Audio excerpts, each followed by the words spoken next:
How should I start? Is it recording? Yeah, it's recording. Okay, I'm gonna start. Don't forget to cut this. Yeah, don't worry. Hello, and welcome to Agora, the film podcast. I'm Nuno. I'm 19, and I'm Portuguese. And in the future, I would like to be a writer or a director. Or both, actually. Hello, my name is Aristotle, but you can call me Aris, and I am aspired to become a director. How original. I know. And from now on, we are the hosts of this podcast. We are both undergrads in Oxford Brookes, and this is episode 0 of Agora. Mm-hmm. So we thought that the first episode could be divided into 3 parts. In the first part, we are going to talk a bit about cinema and why it is important to us. Then in the second part, we will explain what Agora means, explain the concept of the show. And then in the third part, we're going to do a little questionnaire so you can get to know us a bit better. And we will have films for you to add to your watch list as well. So, how do movies impact your life? Well, it means a lot to us, obviously, but we want to know what it meant for other people too. So we did an anonymous survey, and we asked the question, how do movies impact your life? And we received many good responses. We want to read them.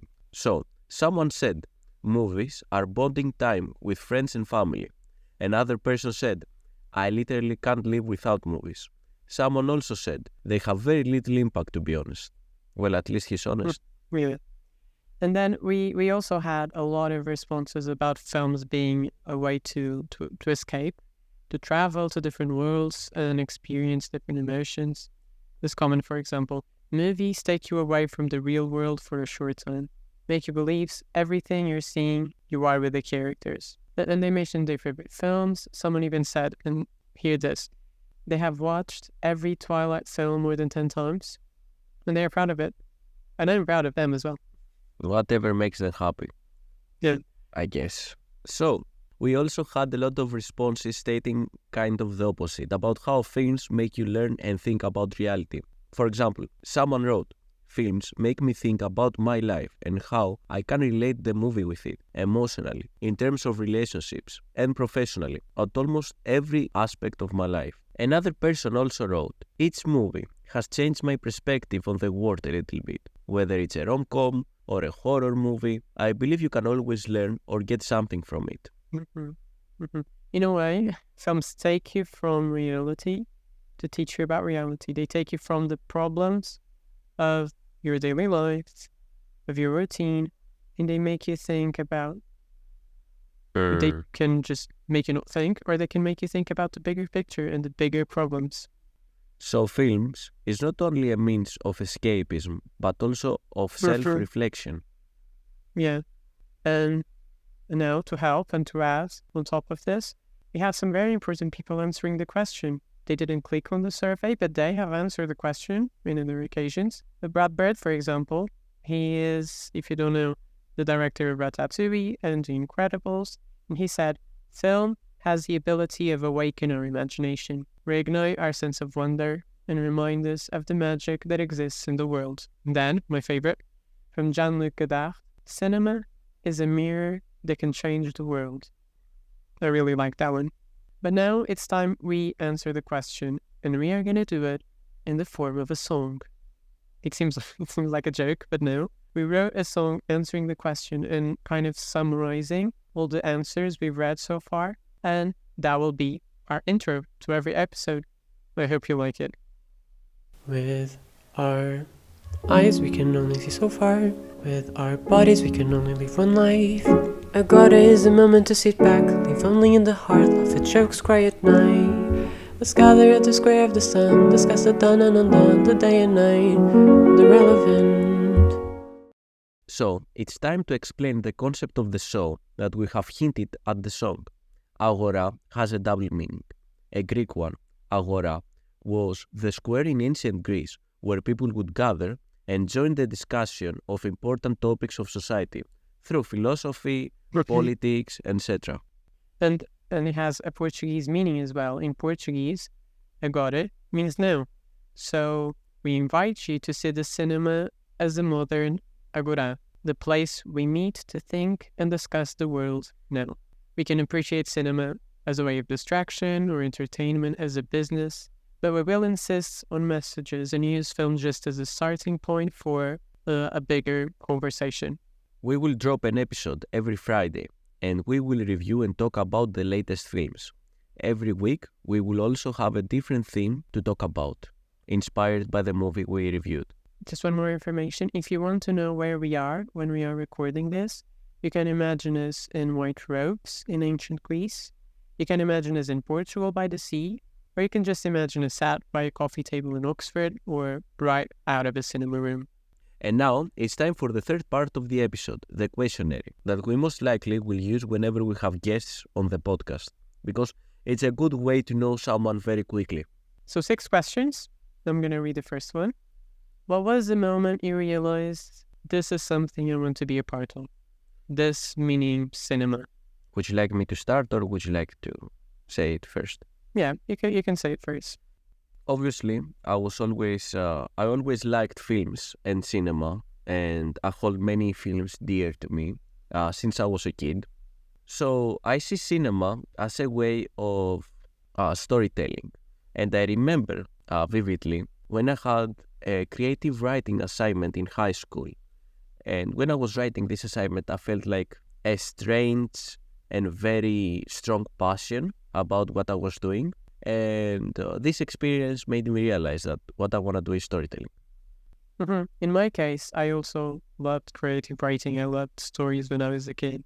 I loved puppets, I loved theater, and I also loved music. And I saw film as a way to combine all that. I'm also a very indecisive person, and being part of films makes you not have to choose, because you can basically talk about everything and discuss everything. And also the whole slot of films of 2019, with Little Women, 1917, Parasite, Joker, Jojo Rabbit, Marriage Story, Ford v Ferrari, Avengers Endgame.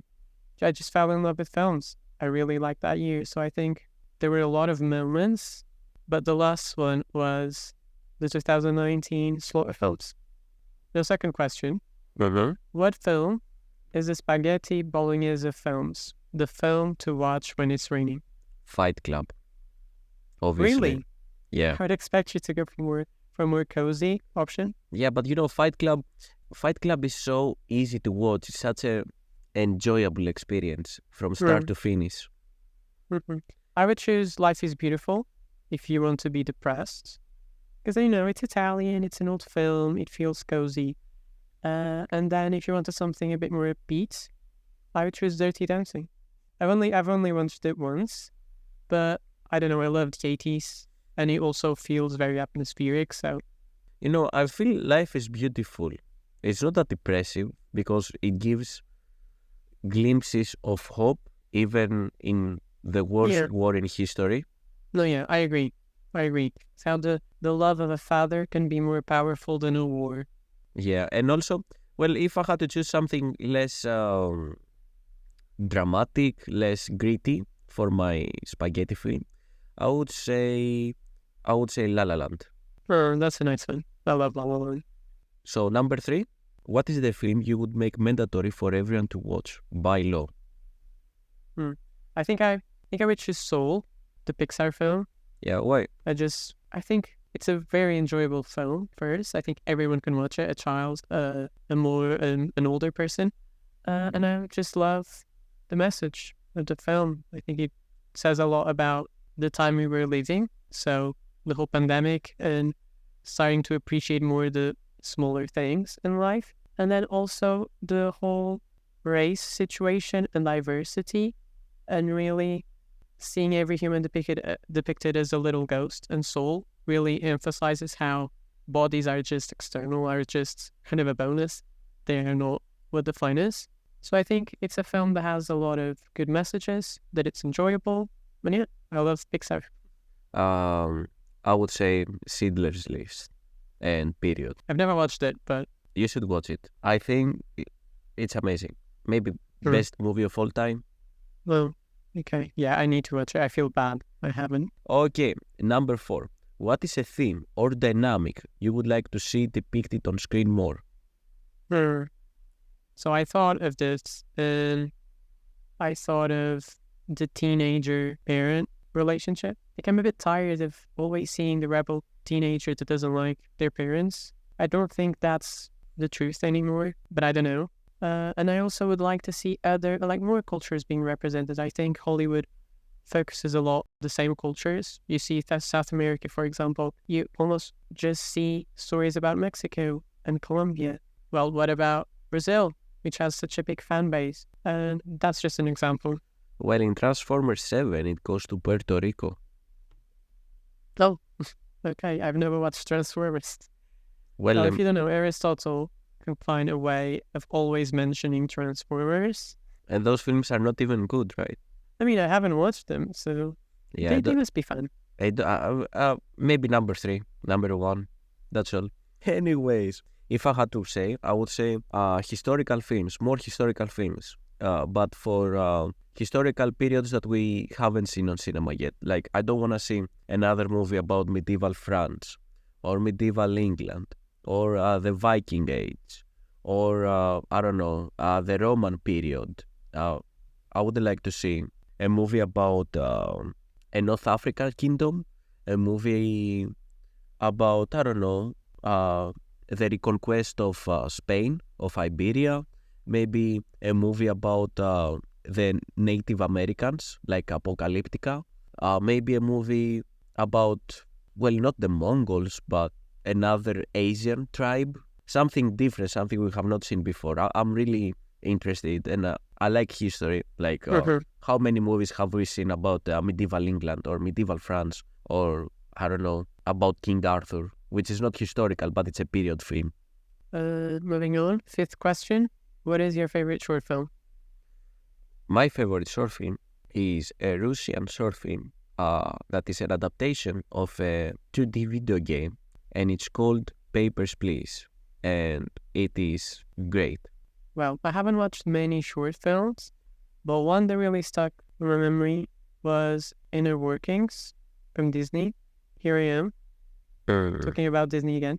But Inner Workings, it's basically Disney take on Pixar. It feels like a Pixar film, but it's just a Disney film. It's really nice. I would recommend. A lot of people must have watched it because it played in front of the Warner, I think. Yeah. Well, I have no idea, but it's a good one. Yeah. You will be the Disney guy, and I will be the DreamWorks guy. I like DreamWorks as well. Yeah, but do you like it more than Disney? Maybe. No. I mean, no. I don't like it more, but I like it as much. Yeah, I'm not a big Kung Fu Panda guy, to be honest. Oops. Oh, come on. That is so great. But okay, sixth question. So we have here a bowl with themes that are depicted in films. And we're going to take 2 papers and we're going to say what's our favorite film that depicts both those themes. Let's go. I'm taking the first paper. I'm scared. The first one is Freedom. And the second one is War and Violence. Oh, so Braveheart then. So, I choose Braveheart. really? I think I choose The Pianist. The Pianist. Yeah, that's a good movie. It's a war film, and I think every war film tackles freedom. So yeah, I think that would be my choice, and I love The Pianist. It's one of my favorite war films, along with Life is Beautiful. Yeah, it's a good movie. I mean, I wouldn't say it's better than Braveheart, but it's a good movie. I've never watched Braveheart, actually. Really? I have seen it 10 times. The people listening to this podcast are thinking this guy has never watched Twilight or Schindler's List or Braveheart. Like, or Transformers. What are you doing here? Or Transformers, like, just go home. Yeah, I have only seen movies in 2019. Okay, that just got real. Wow. Oh, Chile. That's all we have for the episode today. Thank you so much for watching. We're very excited for you to listen to the next episode. It is available now, where we're going to talk about The Little Mermaid. Yay! I'm there to see. Great. Anyways, have a great day. No, what am I saying? Cut it.